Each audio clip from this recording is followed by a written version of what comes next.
Danica Sue, this is for you. Boogity, boogity, boogity. Let's go racing drivers.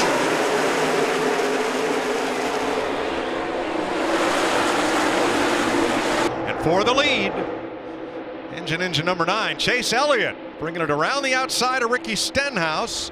Does he have a little help from Joey Logano and Kurt Busch?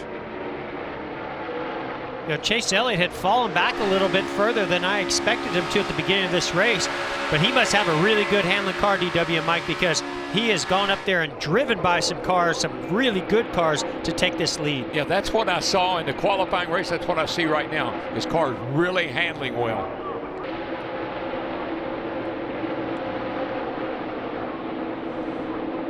And these guys are driving like it's the last lap of the race. So just going to be the last lap of stage 1 next time by. I think we're seeing how important they think stage points are. Joey Logano exits the pits 1 lap down. I think Mark Truex Jr. may have had a little something to do with that, with what he did last year with those playoff and stage points. 19 stage wins he had last year. NASCAR is still reviewing the number 22 of Logano to see if he will be penalized. Look at this! Oh, Stenhouse! He saved it! No, Erik Jones is not going to be able to save it. Jones did not. Come on! Jones, his teammate Suarez, William Byron, Jimmy Johnson are all in it along with Ty Dillon. Oh, Trevor Bayne was able to weed his way through there. Caution. And the green and white checkered flag to end stage 1 with Kurt Busch, the stage winner. Alex Bowman in second. It's just too Ricky early. Stenhouse third. It's too early for those types of aggressive moves. You don't need to do. I know stage points are important, but the Daytona 500 is the most important thing. Big picture. What's wrong with these people? Can they think big picture? Last year's Rookie of the Year. Such high hopes for him today. The blimp is a great view to sort out what happened here. 3 wide. Look at the orange number 19 and the 88. So the 12 of Blaney goes try to make a move on the 17 of Stenhouse. He blocks it. They make contact. Great save by Stenhouse, but so much momentum coming with the 20 of Erik Jones. When he gets into the back of the 17 of Stenhouse, his car starts going around on him. What a shame. Denny Hamlin is back on the lead lap as we begin stage 2.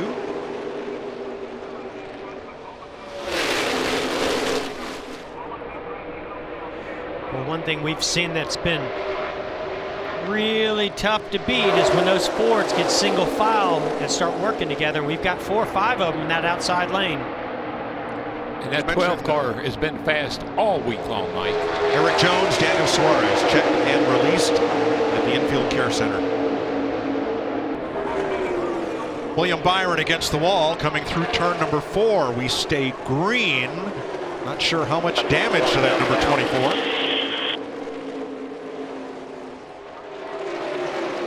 Got a few more. About 6 more cars to get by him. 24 up on the high side.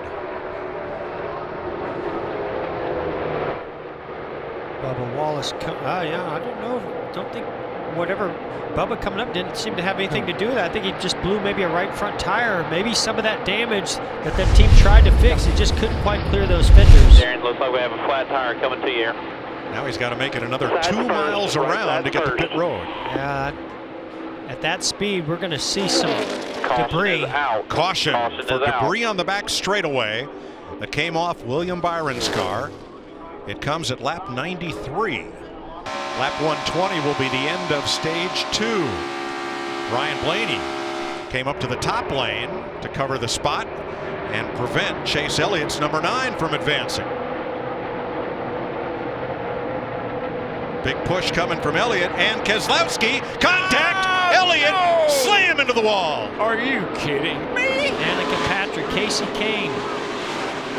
Oh, man. You all right?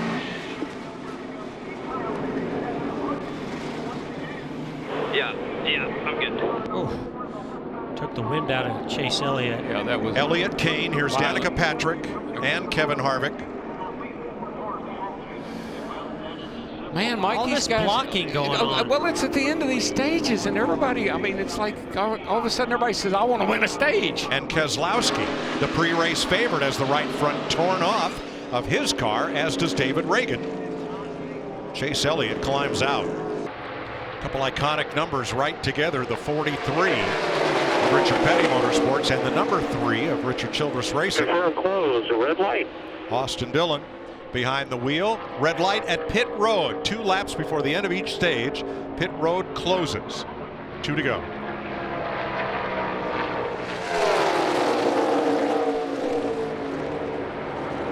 Is Ryan Blaney going to get a stage win, or will there be a challenge here? Well, I mean, we've seen so far where when the stage comes to an end, they seem to want to get as many points as possible. I'm wondering, did they learn from those experiences and say, hey guys, let's calm down. You know, we still got a whole race to win. And by the way, it's a Daytona 500. I might have been wrong 2 other times. I don't think I'll guess this time. I think if those first 3 Fords stay single file now or on the last lap of the race, they're going to be very hard to deal with. I know Blaney hopes they just kind of come to the checker to the end of the stage in the order they're running right now.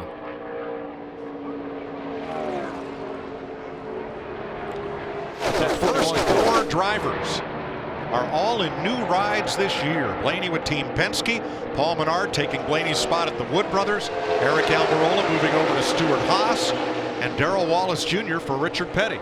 Here comes Almirola in the 10. How about that? Not content. And here comes a big run from the 22 of Joey Logano to push Paul Menard. Gosh, they get all crazy when it comes to the end of one of these stages. And it'll be Ryan Blaney, the winner of stage 2 for Team Penske. Here comes the lead pack. Next time they come to the stripe, it'll be 10 laps to go.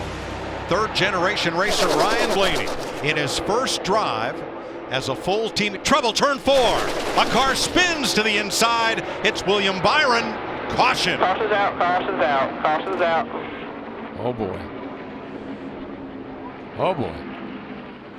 That changes some things. Yeah, you know what it changes? The 22 Everything. will get back on the lead lap. Yes. He's got a fast car. Free pass for Joey Logano. First car 1 lap down.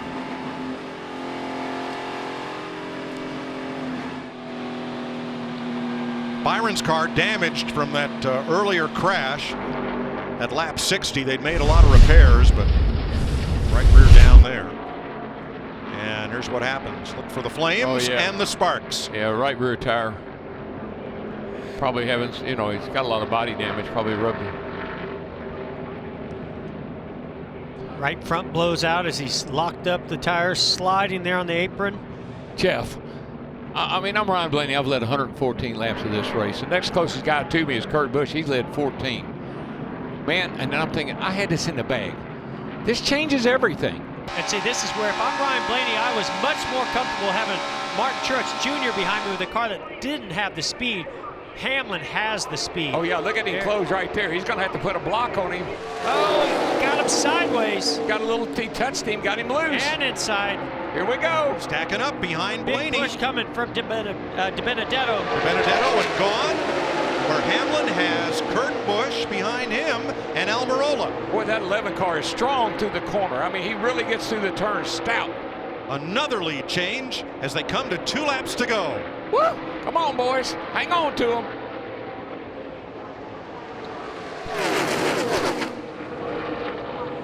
Incredible, these runs that come so fast. You cannot protect against that run. Oh, Kurt Busch! Around off the bumper of Blaney.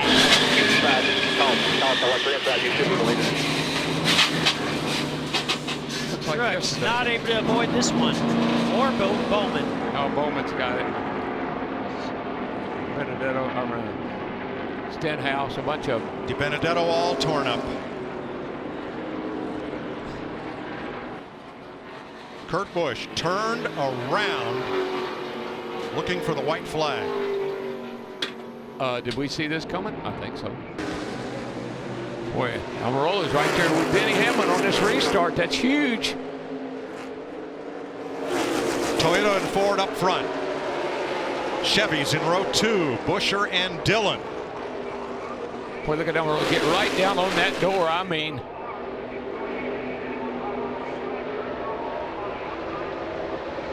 tell you that 10 car Showing his strength, isn't he, Pretty DW? strong. We don't know how good some of these guys are because we haven't seen them up front all day. And here we got a shot. Now, Paul Menard just tried to make a move on Buescher. That's going to hurt Denny Hamlin. He's got no pusher.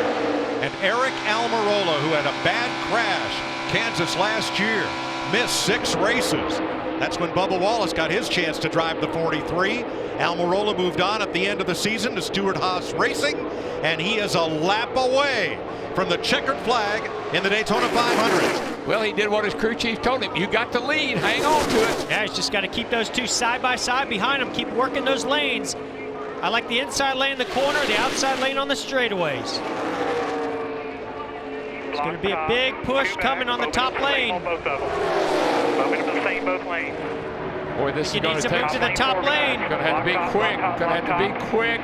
Almirola up to cover. Dillon, where will Dillon's he go? going to get there. Oh, into Almirola. Around he goes. Good Hang on to it, bud. Hang on to it. And here it comes with the number 3 20 years ago. 20 years of trying for Earnhardt. He won the Daytona 500. Austin Dillon wins the 60th running of the Great American Race. Got a car wrecked here. I think it's Hamlin. Richard Childress, Austin Dillon's grandfather. Buddy, hell of a job. That's what I mean. You want it. I love it. You just win here in Houston. Yeah, you won it. Yes, sir. It is over. You won. Congratulations. You know what? Austin Dillon's mom is Richard Childress's daughter. Wow. Tina Dillon, Austin's mom, Thank the Lord. gave his son the nickname The Ace. His logo is an ace of spades. Hell of a job. He said, Mom always called me her ace in the hole. And today, the ace is a champion of the Daytona 500. 20 years ago, Austin Dillon was 7 years old, getting screamed at it by his mom for climbing on the trophy in victory lane. Yeah, Nobody will scream if he climbs it tonight. what amazing He compliment. won at Charlotte in May. A very emotional victory for the whole Childress family. Returning the number 3 to victory lane, and he just did a slide to replicate what Dale did when he won it in the 3 20 years ago. How fitting, how special. Well, you're going to see a lot of emotion out of this young man for this win. That's huge for this family, for RCR. Such an anniversary. Austin Dillon has just won the first race of the 2018 Monster Energy NASCAR Cup Series.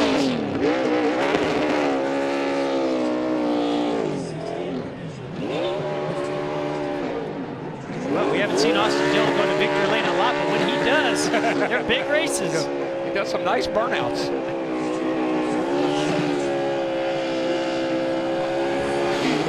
February 18th,